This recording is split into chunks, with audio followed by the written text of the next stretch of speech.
Welcome to the Safeguarding Podcast. In each episode, we'll discuss a different safeguarding topic with a range of expert speakers. Please be aware some of this content is sensitive and listener discretion is advised. Welcome to Safeguarding Podcast. My name's Melanie Harding. I am Head of Marketing and Communications here at the Safeguarding Company, so I'm your guest host for today. And we're joined by Grainne Hallahan. Did I pronounce your name correctly? You did. I mean, it's one of those ones where you pronounce it differently in Ireland compared to England. I say Grainne, but I always find in an English accent, like the Grainne. My mum calls me Grainne. It's one of those ones where it's slightly different with an Irish accent. Fantastic, thank you. And can you tell me a bit about your background, what you do at Tes? Because you're a senior analyst there, I understand, and you work for Tes Magazine. Can you tell me a bit about that? So, being on analysis means that I look at how do schools operate, like what's all the sort of interesting detail about how their day-to-day life goes ahead. I look at exam results, I look at staffing, I look at all of the structural stuff behind how schools run, and we look at reports that come out from the government, from different bodies that analyse education, and we take that information, consolidate it, and put it into lovely readable pieces for leaders in education to read and digest at their leisure. And yeah, that's really my job, taking all the sort of dry reports that come out about education and making it readable and pulling out the relevant stuff that people in schools need to know. Fantastic. Oh, that sounds really interesting. And obviously Tes have just, in the last year, published the School Wellbeing Report. So can you tell me a bit about that? What was the kind of reason behind it? And why did they go about doing it? So we do love a report in education, don't we? From the children that get their school reports to the reports that we get out regularly from the Department for Education. But we've got our own, the best and only report you need, the annual Tes School Wellbeing Report. And we do this every year, and it's a little bit like a temperature check to see where teachers are feeling about school, about their workload, about their attitude towards the job that they have. And so it's a very revealing questionnaire. It tells us a lot about what's going on in schools. So this year's one was particularly interesting because, of course, we've had the pandemic where we continue to do the report and we can compare results to what the feelings were in schools at that point. And we found that this year staff are no happier than they were at the height of the pandemic, which is quite disappointing because, of course, we know that stress levels really went up during the pandemic, but it seems that they've gone up and they've not really come down again. And we did the surveys when the staff pay was still, it's been kind of resolved now, but this was when everything was very much up in the air with all the union strikes, and we weren't sure what the pay deal was going to look like in 2023-24, which we have more of a sense of it now. But yes, the main takeaways are that workload is still really difficult for staff to manage, and that there's lots of worries with teachers about funding in schools. Yeah, and is this the third time that the report's been published? It's been run a number of years now, hasn't it? That's right. Yes, we've done lots. We've always spent time talking to people who read the magazine and getting their opinions on things. But this is the third formal report that we've put out about staff wellbeing. Brilliant, thanks. So with this in mind, what are the particular pressure points in schools that have been highlighted through the report? We could probably talk about some that were always front of mind, but what's really come out of the report, would you say? So I think some of the key things that have come out are the feelings about workload. So 1 in 5 of the people who responded to the report said their workload is manageable. Only 1 in 5. Wow. And that hasn't improved since the survey that we did last year. 2/3 of the respondents said that their school isn't well funded, and that this is having a direct effect on how the staff feel that they're performing. So 43% say they don't have enough resources to do their job, and that obviously naturally has an impact on their sense of well-being.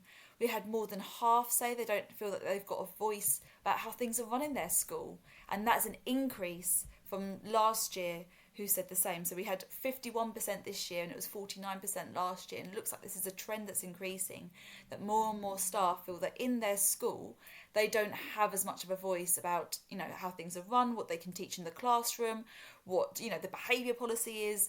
And that feeling of not being heard, not having your thoughts listened to, obviously impacts upon our feelings of well-being, because it says a lot about us as professionals, about as a teacher, as a professional, if 100%. their views aren't being recognised. And then I think this links to this. About a third said that they feel valued at work, and 44% said they actually didn't feel valued. So, you know, obviously got those that don't have an opinion on it, but around a third so they felt valued, and 44% so they definitely did not, like actively did not feel valued. And I think we can link those two last points together, can't we? Because if you don't feel like you're having your opinions valued, then that would explain why you're not feeling valued at work. So we think that those two things have got there's like a correlation there. Okay, thank you. It's really interesting.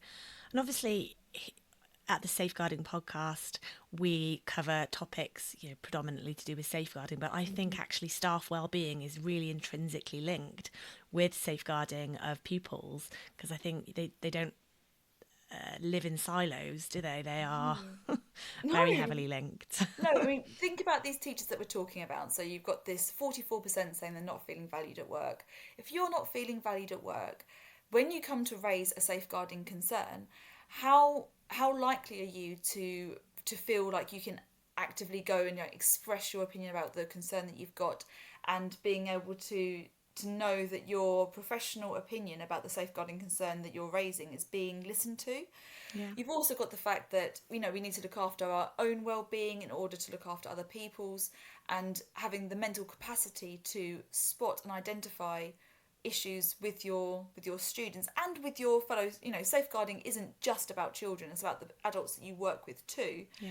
Having the capacity to do that when you're stressed and you're overworked and your workload is really high, of course you can't expect people to pick up everything. You're asking them to do a really challenging job in terms of like looking after safeguarding on top of an already very, very challenging job.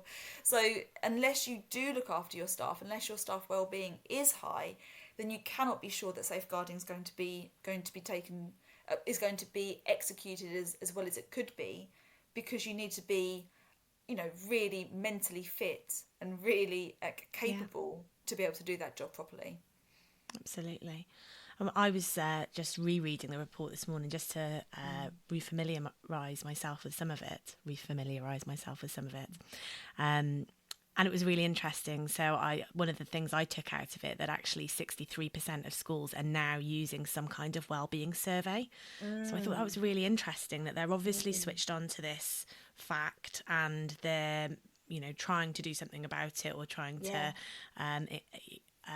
take out the information as to what needs to be improved. So I thought that was a really good point. 50% of schools are providing resources of wellbeing to their staff. So that's a kind of a good news story, I think, because at least it's showing it is a priority. It's a high priority. And I think it's recognising that well-being, like serving the well-being needs of your staff, isn't an identikit like, oh, I'll just download that and I'll fix it with this. If you're surveying your staff, you're acknowledging the fact that each school is slightly different and each needs in a school is slightly different. And you won't know unless you ask them. And, you know, schools are really busy places, and there's not always the chance that a teacher will have to say, you know, this is actually really impacting my well-being. Like this poorly managed area of like X is contributing to Y is not happening, because they don't have time to tell their leaders that. There's not, you know, their days are so busy. So having the survey gives staff that opportunity to voice up small things that otherwise wouldn't ever be heard. By having, you know, the option of a survey. And I also think there's a point, I don't know if you also find this, but it's really difficult to speak truth to power. That's an expression, isn't there? Like, and it's tricky. And I think there's such a hierarchy in schools, and some of the most inexperienced teachers we know have lower levels of well-being, because that's where the staff turnover is. You're much more likely to leave the classroom if you've only been in the classroom for a short amount of time. And it's those teachers who might find it tricky to speak up to those that are the leaders in this school, and having a survey that is anonymous, that is frequently being done, that you have a chance to say, actually, this is really a problem. This is a problem for me. It's a problem for me to be able to do my job. And that is something that a survey can overcome. Definitely. No, it's really helpful. Thank you. So with that in mind then, obviously doing your job, you speak to a huge amount of schools and understand the challenges they're facing. What do you think that schools can do to really ensure the well-being of their staff, particularly those safeguarding leads or those in the wider safeguarding teams? So this is something that on every school visit I do, and every time I get a chance that I have a good chat with the senior leader, I always want to ask him, what is well-being like at your school? What's it like in the staff room? What do you hear? What have you brought in? I'm so nosy. And there's the schools where they can they find they've got high levels of staff well-being, and that's backed up by having staff stay in post. They don't struggle to recruit. They can, like, how do we measure like a school with good well-being? Because it's one thing for a leader to say, oh yeah, well-being's great at my school. It's like, but how do you actually know? So schools that I've been and visited and can support their claims of having high levels of well-being because they've got good retention. They have like a staff recommendation scheme where they'll frequently employ new members of staff because their staff tell their colleagues or friends, this is a great place to work, you should come and work here. Right, so good schools. Things that they do. Supervision, that often comes up as something that's really helpful for staff. So if you're in particularly for designated safeguarding leads, offering supervision is something that they say their staff find really valuable, and not just limiting it to designated safeguarding leads, having it open to other members of staff too, because that's something that we know helps with personally processing some of the difficult things that teachers have to hear when they're dealing with safeguarding concerns in the school. And I think just having that sounding board, just knowing that you've made the right decision, or that was the right thing to do, or having that kind of reassurance, I suppose, of those processes for safeguarding leads, because it is such a lonely place, is really important. And it's something that we discuss often on this podcast. I think it's something that we could really champion and help people in those positions to do and to share. And that reassurance, it might sound like a small thing, but all those things that you just said, you're questioning yourself, you're thinking, you're double guessing, like, was that the right decision? And you just need an experienced, qualified professional to listen to what you're saying and give you that reassurance and say, yes, no, that was the right thing to do. Don't doubt yourself. And of course, in the role of being a designated safeguarding lead, you get a terrible amount of flack. You're constantly getting pushback from other people who because of the nature of the job will be saying, no, you shouldn't escalate that, that's not a problem, you're overreacting. And it's it's very difficult in all of that noise to hold on to the fact that, no, this is the right thing, I am making the right decision, despite the challenges that you'll get from children too. Some of the cases that we hear about are so challenging and so difficult that having somebody say, yes, no, that was fine, that was the right thing. And it's really important. That's why other professions have supervision stipulated, they have to have it. And I think there's a really strong argument to say that actually in teaching we need to have that same requirement, because it is so beneficial to the people that I've spoken to when they've introduced it in their schools. Yeah, definitely.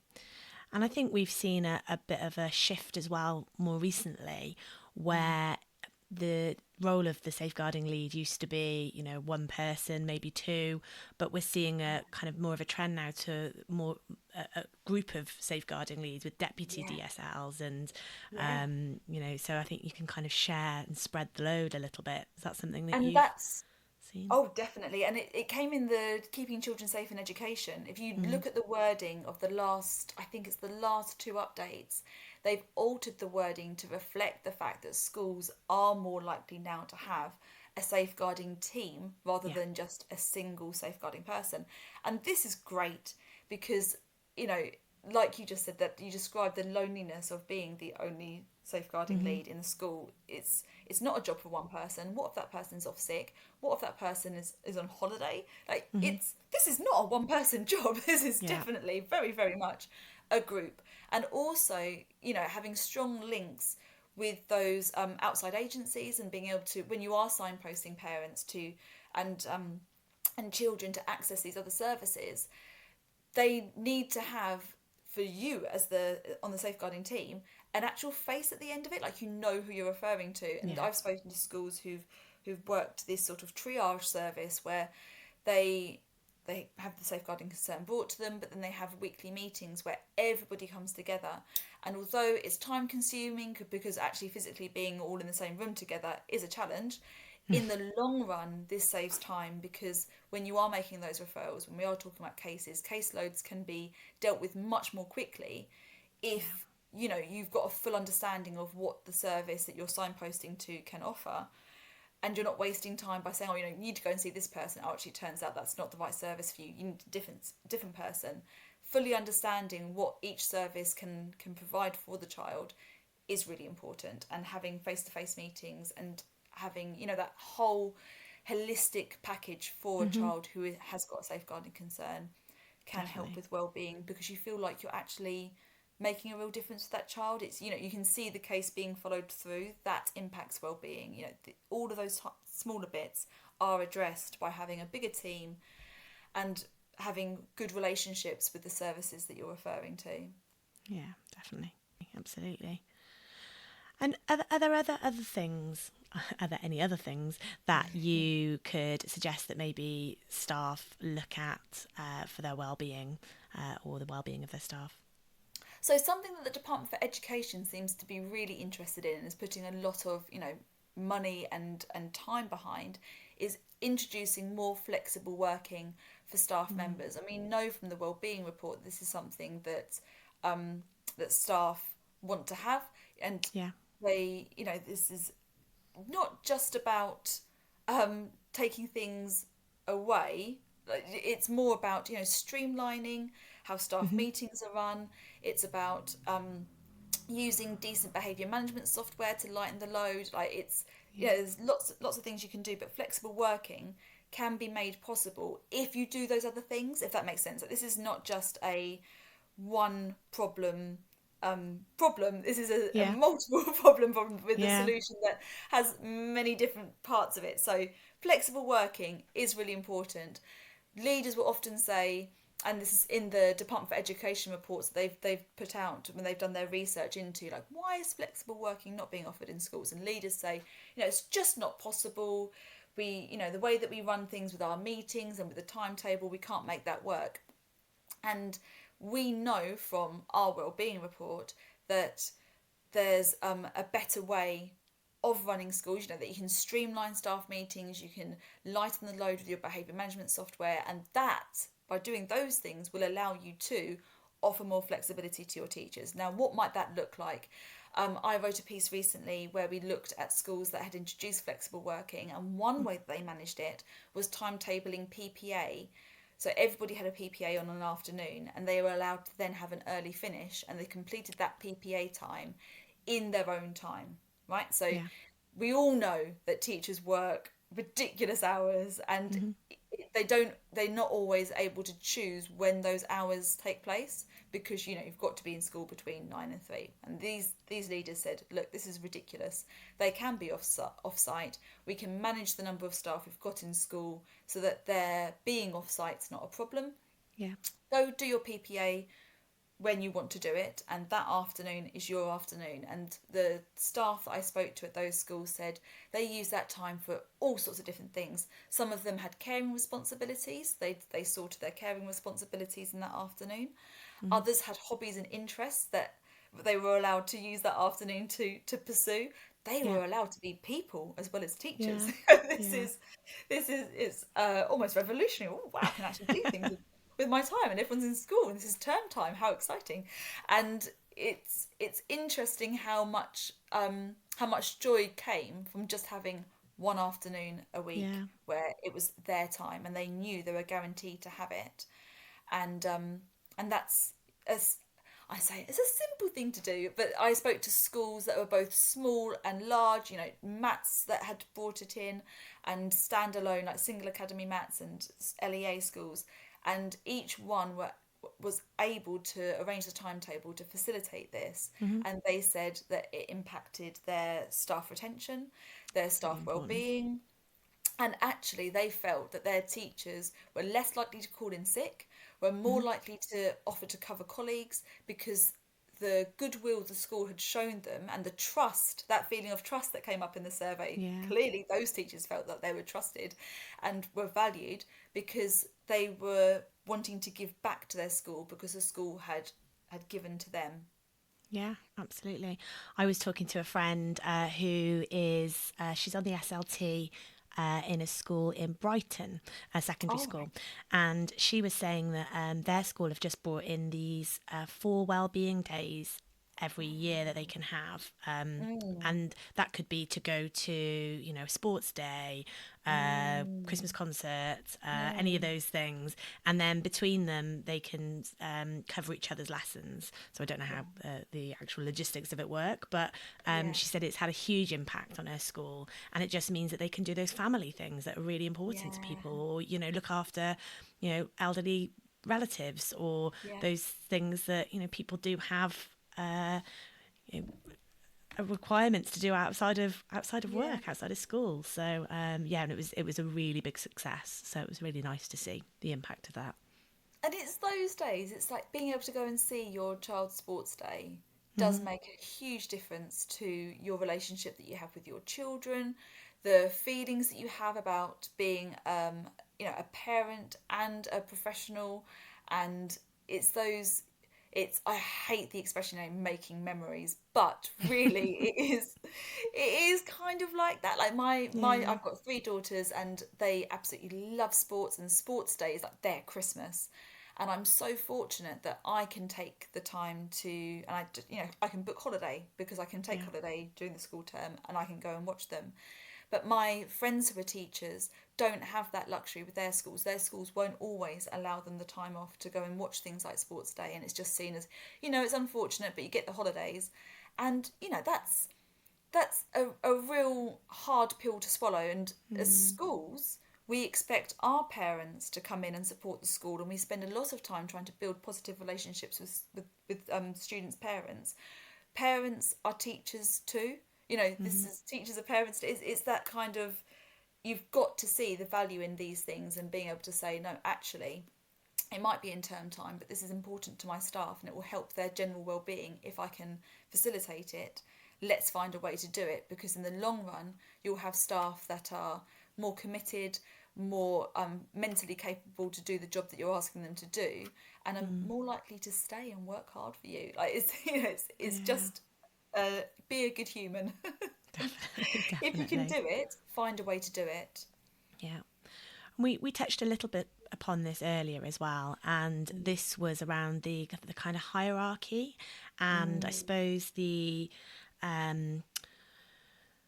without saying hierarchy, it's more about the importance that safeguarding is given yeah, within that kind of school yeah. structure, and how safeguarding is taken seriously, I Hmm. suppose, and empowering those people doing those roles. I Yeah, mean, obviously, we know that it's everyone's responsibility, but yeah. those safeguarding leads and those teams of people Mm, feel like they can, you know, escalate things, and they've got the yeah, support of their heads, and they've got the support of the governors, and the safeguarding governor can champion them if they need to, you know, get a new policy pushed through, or get yeah. a referral pushed through, for Hmm. instance. They can get Hmm. additional support there. So I suppose it's having that, we talk about it as a safeguarding culture, having Yeah. it a positive safeguarding culture throughout, but I think that's really important as well in the well-being of those staff.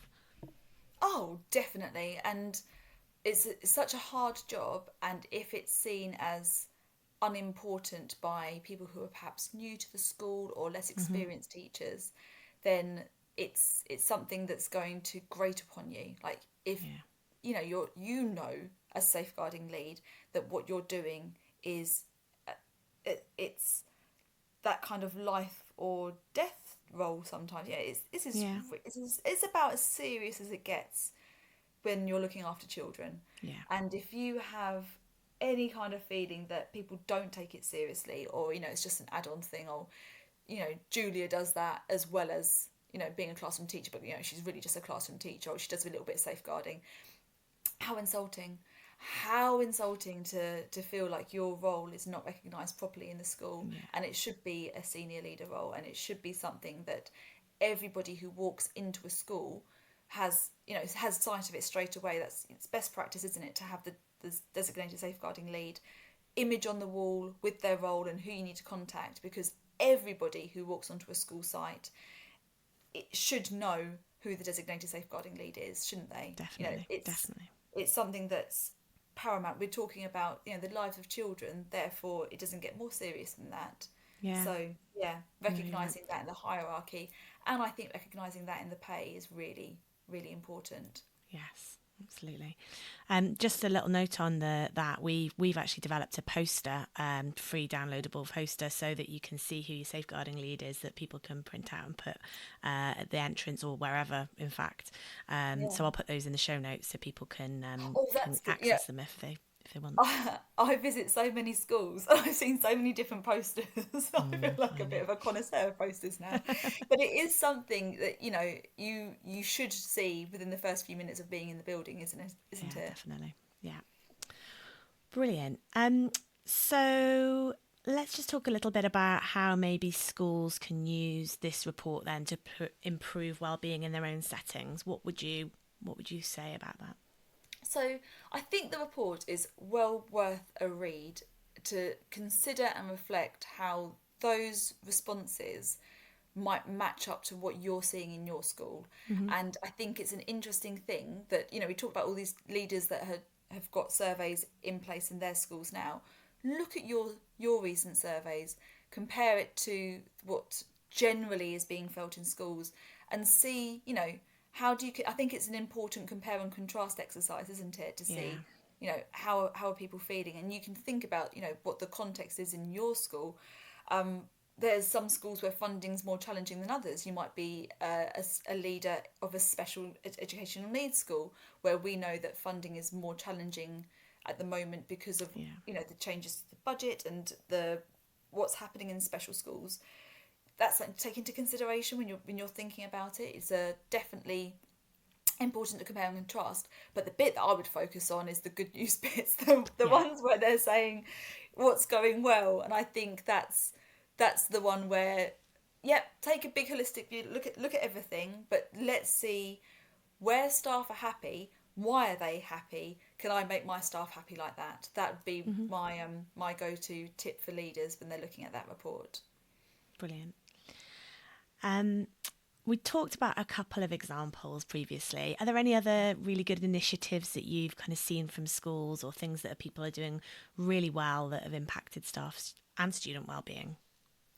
This is something that I've spoken to a leader of a school who adopted this after seeing it work in the fire service. So it's something that the Behavioural Insights team shared, and it was something that they'd seen work with firefighters. So after firefighters had dealt with, a fire, which is all other things that firefighters do. I'm now thinking about what my experiences of firework, firefighter stuff. I think it's mostly the Chicago Fire, watching it on TV. They do other stuff too, though, right? Like they go into other buildings that are falling down. Yeah. So you've gone out on a job, and then you come back, and to that de-stress, they were playing Tetris before they then rejoined their crewmates and went and did other things. And though Tetris is probably the most basic and easy game you could imagine, it was a really useful way just to decompress. And I think in lots of safeguarding guides you have this thing about go and make a cup of tea, because the ritual of making a cup of tea is good, just to do something to ground you, to do something that's familiar and you don't have to think about, to then become you again. not everyone drinks tea. It's not always easy to drink a cup of tea. But this idea of taking time to decompress and encouraging, and this school had said that they'd encourage their staff after dealing with difficult referrals, just go and play a game on your phone, go and do something for 3 minutes, set a timer for 3 minutes and do something mindless, and Yeah. then go back to the classroom. Because walking out of a meeting where you've got, you're discussing distressing things, or there's been heightened emotions and high levels of conflict, to go from that into a classroom and start talking about Macbeth and the witch's speeches in Act One. Like, no, no, no, no, no. This is not. This Yeah. is not going to help. This is not going to improve the way that you relate to the children in your class. This is not going to make it easier when Sam at the back starts kicking off about not wanting to do chapter 7 on the fracture. Do you know what I mean? Like the Yeah. normal, a bee flies into the room and you just fly off the handle because you can't cut. It's one extra thing. We've all got to manage our own well-being, and it's important that we allow staff to be able to manage it. So asking your staff members to go straight from difficult meetings into the classroom, not a good idea. This school took the approach of, right, before you go back, you have 3 minutes to decompress. Someone will Yeah. watch your class. It's a tiny amount of time, but giving staff that time means in the long run they're better teachers, their well-being's looked after, they'll be able to meet the needs of their class. It's that breathing space, isn't it, really? It's that, it's really important. And also, I think in doing so, doing something like that sets really positive examples of how people should deal Yes. with stress, to the people they're teaching, to the kids. Yeah. So I think, that role model setting is really important. Oh, isn't it? Like we talk about in PSHE how important it is for our children to manage stress. And we talk to them about, when it's exams, make sure you timetable breaks into your timetable so you're not just revising constantly, do things in 20-minute chunks. And then as teachers, it's just like, right, flat out, work, work, work, work, work, work, work. And we're like, Yeah. oh, we're burnt out. I wonder why that could be. If you're, we've got to be healthy models, role models for our pupils. And it's really important that we allow our staff to do the healthy things that we're telling children to do. If it's good for the children, it's good for the adults. Like we should all be addressing our mental health and making sure that we plan in breaks and that we can talk about. I was feeling really, really stressed and I did this, and you're walking the talk. You're walking the walk, talking the talk. You're doing what you're saying you're doing. Yeah, when we spoke before, you talked about the trickle down effect that Yes. has, and how that trickles down through from senior leaders through to other teaching staff, Yeah. through to everybody in the school. So I So think, yeah. somebody once explained it to me. It's like champagne. When you do the champagne glasses and you have Oh, I them. love a champagne analogy. Yeah. And so if you're pouring in good stuff at the top, it will all trickle down. That's a nice one, isn't it? There's another unpleasant one that I've heard described when I went to a school. They said it's the fish rots from the head. Oh yeah. That's not so pretty, is it? Yeah, No, you've got those. no. There's two contrasting images for you to think about how well-being trickles down in schools. Yeah. You've got, if you've got a tower of champagne glasses and you're pouring champagne in at the top, those good feelings will be filtered down from the head teacher to the senior leaders to the classroom teachers to the children.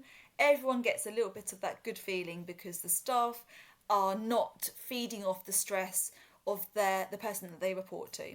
On Yeah. the contrast, if you've got a fish, I think like that fish head, it rots them their Yeah. head down. If things are bad in a school, everyone's going to eventually feel that pressure and feel that unpleasantness because as humans we naturally take with us the stress that others have shown to us and pass on to the next person.